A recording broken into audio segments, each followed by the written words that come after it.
Желіде 2026 жылғы 1 шілдеден бастап ипотека рәсімдегенде банктер қосымша табысты есепке алмайды, тек ресми жалақыға қарайды деген ақпарат желіде естім. Яғни, егер сіз қосымша жұмыс істеп, картаңызға ақша түсіп тұрса, ол күйіп кетедіміз.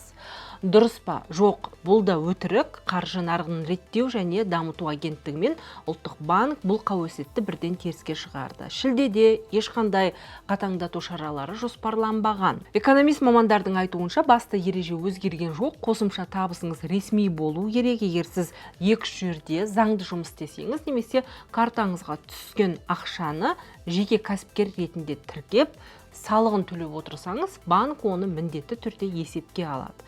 Ал жай ғана танысыңыздан аударылған ақша, еш жерде тіркелмеген бейресми ақшаны банк бұрында қазір де нақты табыс деп тани алмайды. Біреу сізге бір картаға ақша жіберді, ол қарыз қайтарып жатыр ма, сіздің қосымша табысыңыз ба, или жалпы просто сізге ақша берді ма, көмек ретінде материалды, оны білмейді ғой. Сондықтан ол ескерілмейді. Сіздің картадағы қосымша табыстан бөлек обороттарыңыз ескерілмейді. Бірақ сол картаға келген ақшадан сіз жаңағы еп ретінде или самозанятый ретінде налог төлеп көрсетсеңіз, мынау менің табысым еді, мен осы налог төледім деп, сіз оны ресмилендіресіз. Онда ескеріледі.